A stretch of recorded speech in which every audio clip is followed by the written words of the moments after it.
Live from Baltimore, Maryland, USA, it's the Ichiban Radio Show, featuring starring Tamiko Stewart, aka Master X 1998. Hey guys, how's it going? As I, Master X, has returned to the mainstream, to the live stream. So now, here's how a real man makes his videos. His countdowns to celebrate Nickelodeon's 25th anniversary. We decided here at Ichiban Studios, we decided to make our own list of the best cartoons on the network. In no particular order. Maybe alphabetical, I guess. So, here we are. I gathered up let me tell you some history first. Ever since I was a kid, Cartoon Network was a staple of my childhood, man. It was a staple of my childhood because I remember so many good cartoons from there. I mean, what was Nickelodeon doing? Well, yeah, sure, Nickelodeon had their own thing, but it to me, it just felt like to me, it just felt like it didn't, have a key ingredient that Cartoon Network had. I mean, how are you going to argue to a 4, 5, 6-year-old kid about how a cartoon should be good? No? Okay. Now, let's see. First up, we got Adventure Time. Adventure Time was actually my favorite show in presently, because, well, yeah, I'm not sure if it's on the air anymore. Maybe because Cartoon Network's basically been putting on the back burner since Teen Titans Go was airing, but that's the point. But anyway,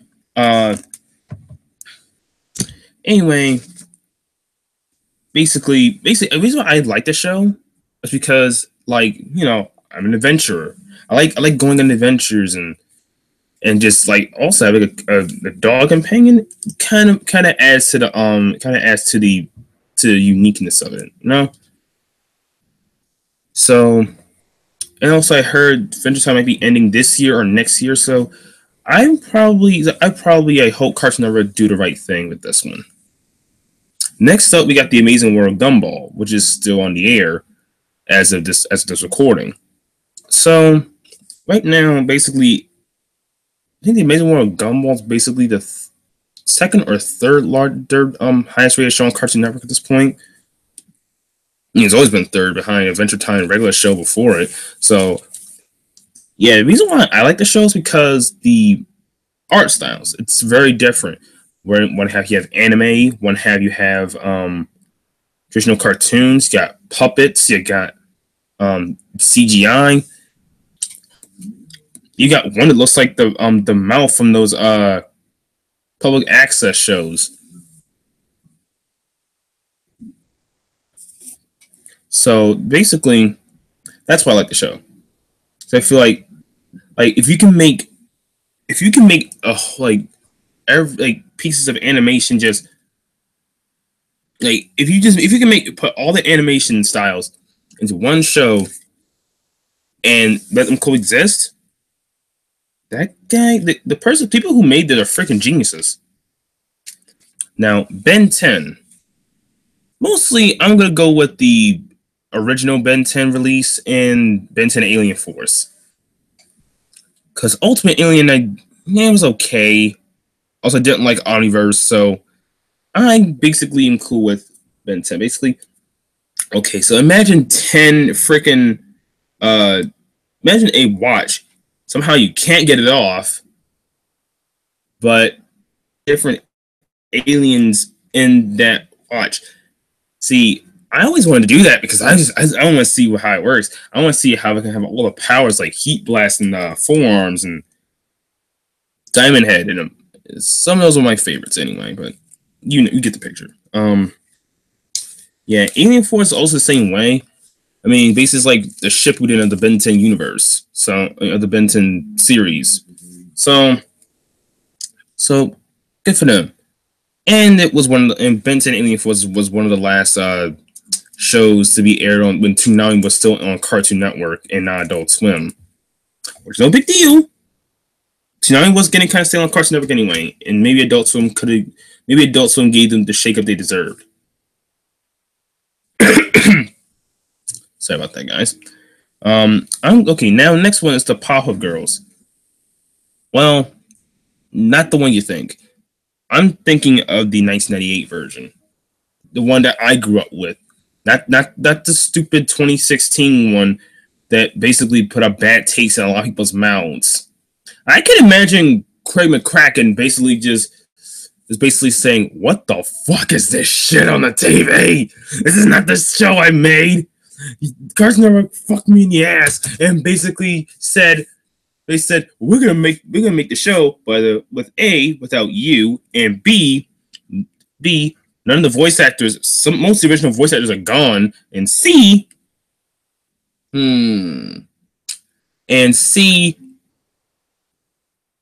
I don't know what the third thing was, but seriously, it was kind of messed up what they did to Craig McCracken's baby. They did that to this baby. His baby. And Power Girls was the reason that that was the reason that Craig McCracken even had a job there.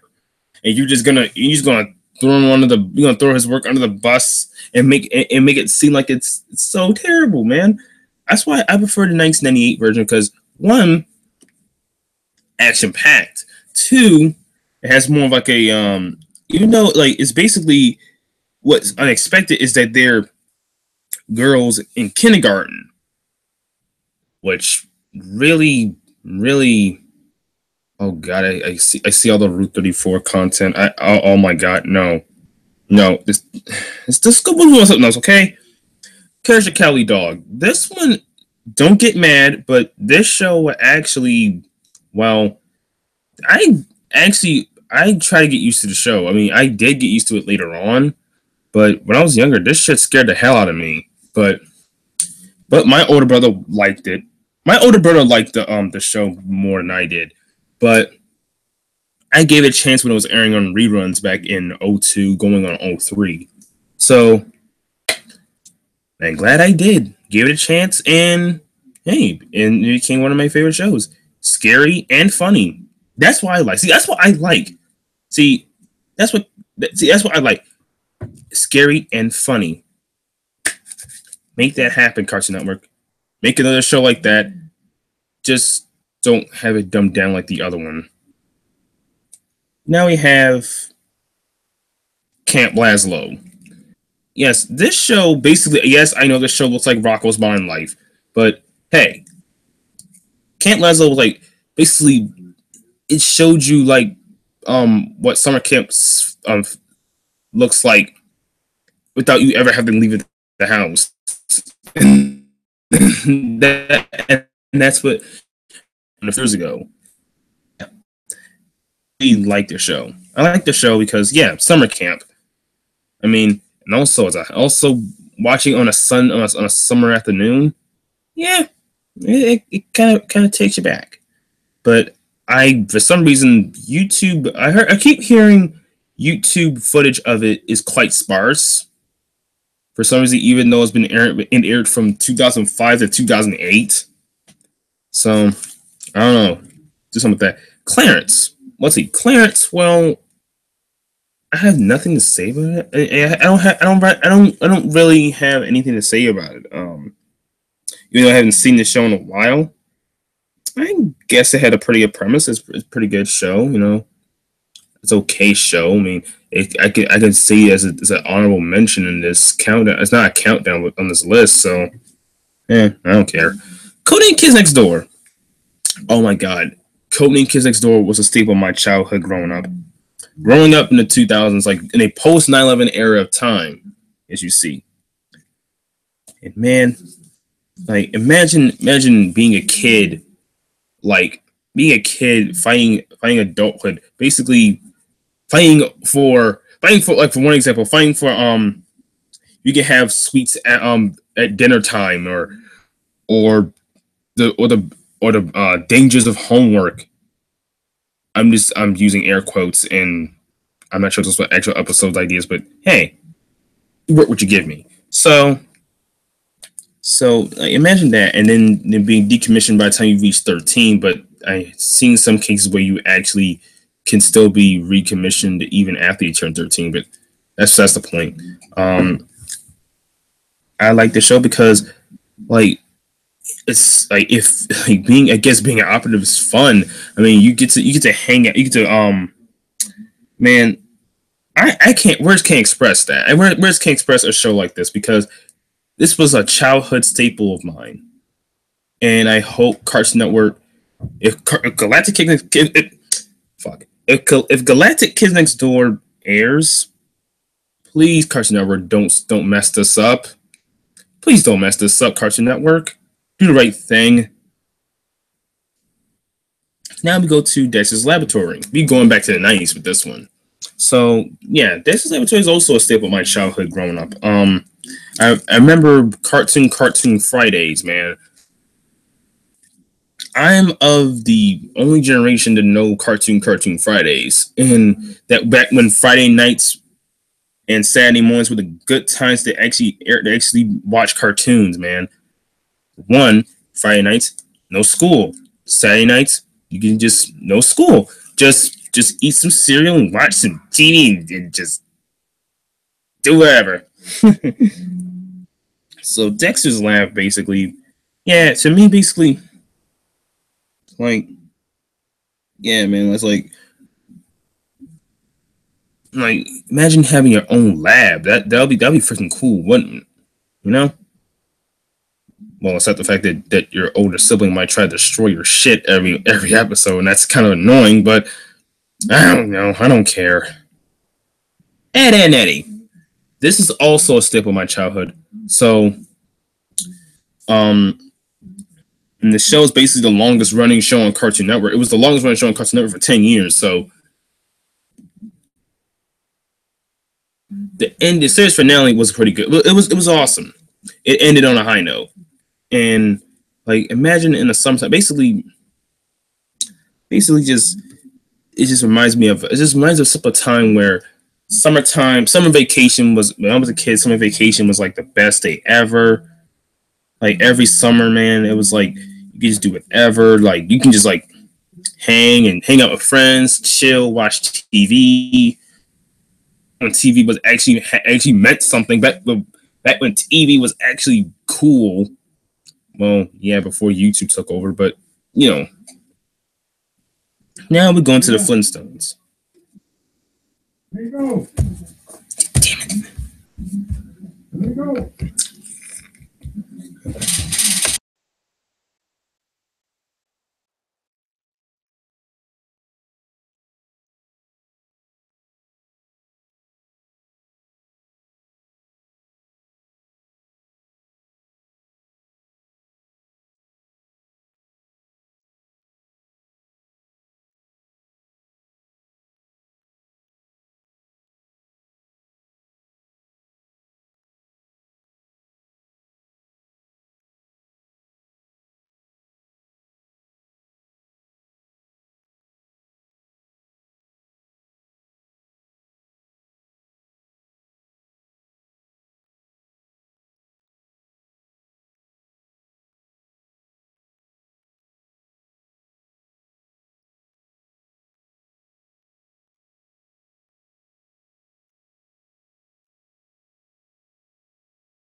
And microphone's back on.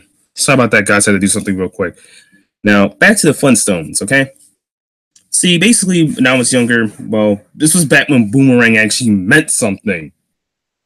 So it's just a shameless shell of his former self. Man. And the Flintstones was part of my childhood back when Boomerang meant something. Well, and I mean, sure it's pretty dated now, but back then I was thinking, yes, being a caveman was kind of cool.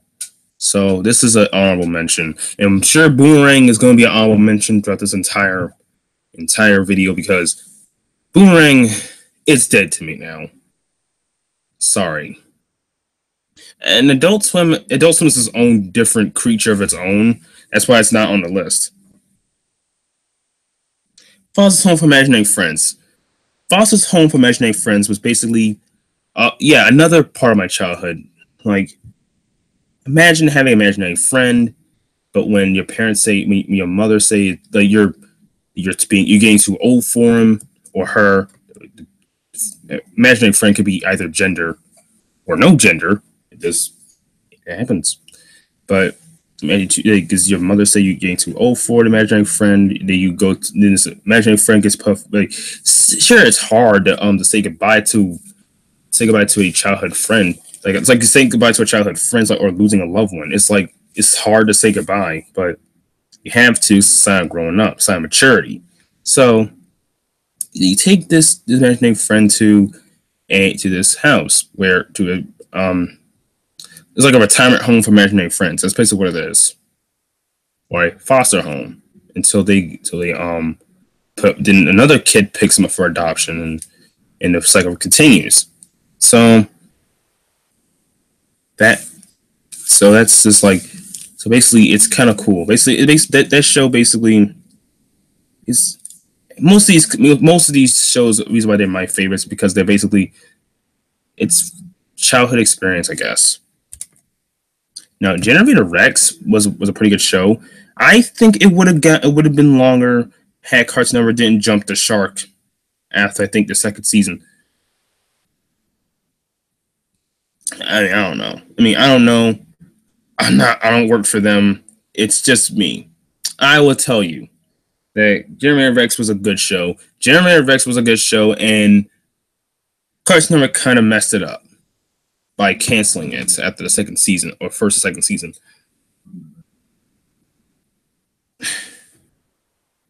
Now, the Marvelous Misadventures of Flapjack. That was actually one of the last. Actually, that and Chowder was the last staples of my childhood before. Sure, all the good shows either were discontinued by 2008, 2009, like Cody and King's Next Door and Billy and Mandy and Ed and Eddie. They were gone. They were gone, and Foster's Home for Imaginary Friends too. They were gone by 2008 or 2009.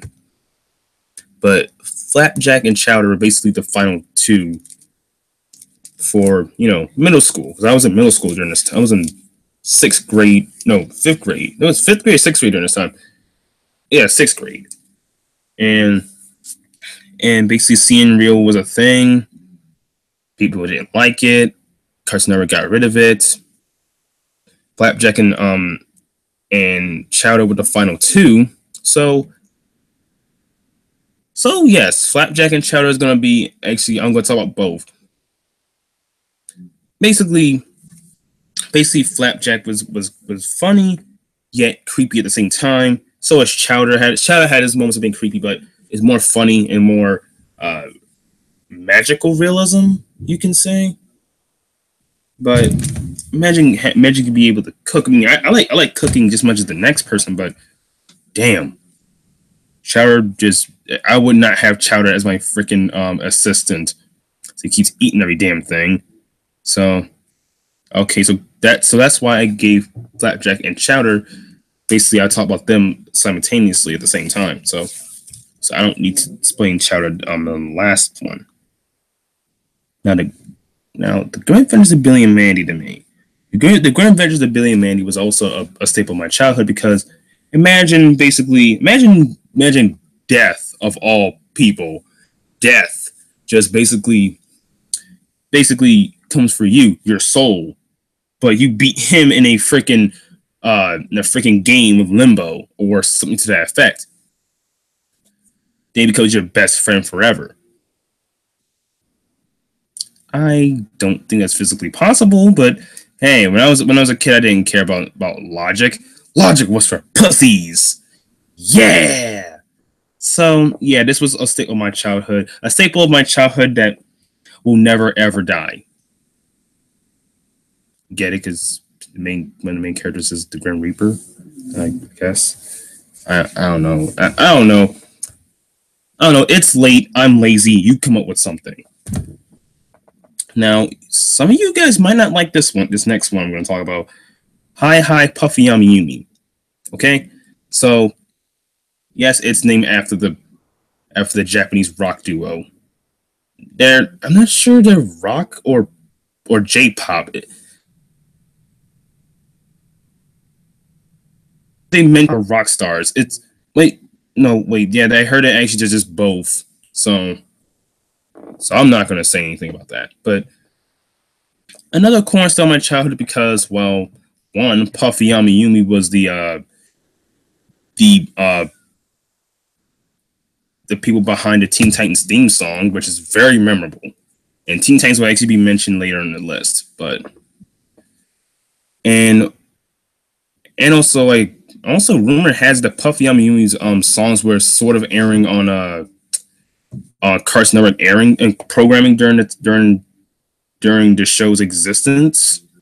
So I think it's a pretty good show. Some people like it, some people hate it. I liked it. I don't know about you, but okay, move around. But I did say to myself like before taping, I did say that one day when I go to Japan, I might meet Puffy Yami Yumi there because I always wanted to. Think I could find him? Find out later in the future. I'm not kidding. I'm serious. All right. Next show is Johnny Bravo. Johnny Bravo is a good show. Basically, another cornerstone of my childhood. It's basically saying like it's like imagine trying to get with chicks, but you end up basically getting rejected or punched in the face. It's I don't know. I guess that's the running gag of this series, and I mean, I heard that it was supposed to that they supposed to have a movie starring The Rock, but it never got past pre-production. But that would have worked, The Rock as Johnny Bravo. You almost had the physique for it. Yeah, this is an honorable mention. Looney Tunes. Yeah, basically, I remember. No, we're not talking about the racist ones. No, you shut up. I told you no. I'm not talking about the racist ones because that is another episode in itself. I'm not doing it. That's you leave it to other animators. The other for those cartoon YouTubers out there that talk about that sort of stuff. I'm not doing it because I grew up watching the Looney Tunes cartoons from the 50s and some 60s and some 40s. But anyway, yeah, I yes, Looney Tunes is actually another honorable mention because it's a childhood thing and like it's basically really funny. My favorite character is Daffy Duck. Bugs Bunny's overrated. Now another show I've like is OKKO Let's Be Heroes. That's like the new show at this point. Sure, it's kind of like Gumball meets Street Fighter. I'm not sure that's a good analogy, but it's a good show, and it's basically one of the shows that's currently airing. But hey, pretty good show. There's a few. It's pretty cool if you very good if you can watch it. I mean if you have a time to, 'cause I don't. But next one is Megas XLR. Some of you guys may remember the show. It's basically cool. You get to pilot your own giant robot, saving the world from an alien race who wants to take it over. So, but it's basically the robots also power like a video game console, which is pretty something. But it's something I'm actually down with. And Carson Network kind of screwed it up by canceling after a year. And they say that it can never air again in the United States because it's without any legal problems. And that is just sad. Regular show was a good show. It's basically one of those shows, but after my childhood died, slow, painful death. So regular show was kind of like was one of those shows that pick up the pieces behind Adventure Time. So Adventure Time and regular show was my favorite shows growing back in 2010, going to 2011. So okay, pretty good. Basically, two slackers become helpers of the park. I think that's what it was, and yeah, basically I can relate to it because basically sometimes I don't feel like going to fucking school, but I have to, or else shit happens. But hey, and the series finale was pretty good, so it ended on a high note. Samurai Jack. Yes, Adult Swim is going to get a small mention this time because the final season aired on Adult Swim and not Cartoon Network. So basically, Cartoon Network Samurai Jack was basically a good show, action packed, had some moments of silence. I'm telling you, it did moments of silence. A samurai tries to destroy a demon named Aku. He didn't get the job. He didn't get the job done in the original series, but he got the job done in the last series. You know that ended on a good note. So yeah. Next up, we got Scooby Doo. Scooby Doo is also a staple of my childhood. It's still going on, though nobody does. It's basically like one of those shows, one of those franchises. Be like, why are you still here, Scooby? Why are you still here, Doo? Apparently. So I stopped watching the series after Mystery Incorporated because I thought Mystery Incorporated was the final freaking Scooby Doo iteration. But I was wrong. Cartoon Network and Warner Bros. Can't let shit die, can they? Next up is Secret Saturdays. Secret Saturdays was actually one of those things. I mean, this is when my childhood was basically on a respirator, on life support, trying to cling on to what shows they had left. So Secret Saturdays basically was one of those things that broke out to me, though it didn't really last very long. It only lasted like 1 or 2 years. So I think it was a pretty good show. But it can't be Ben 10. I mean, come on. Next up, we got Steven Universe. Steven Universe is a good show. Basically, it's funny. It's action packed. It has emotional. It's very, and also the show is very passionate when it comes to certain scenes. So, and it's also one of the first shows that actually tackle the subject of homosexuality. Like, I'm pretty sure half the jewels are basically lesbian, which is no big deal, which is no problem. If you want to be like that, be like that. But I mean, it's very innovative, and I'm pretty sure how this get past census is beyond me.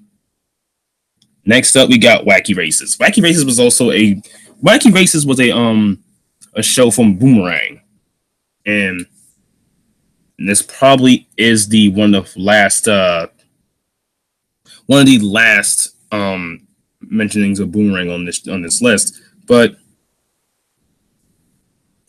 pretty good show.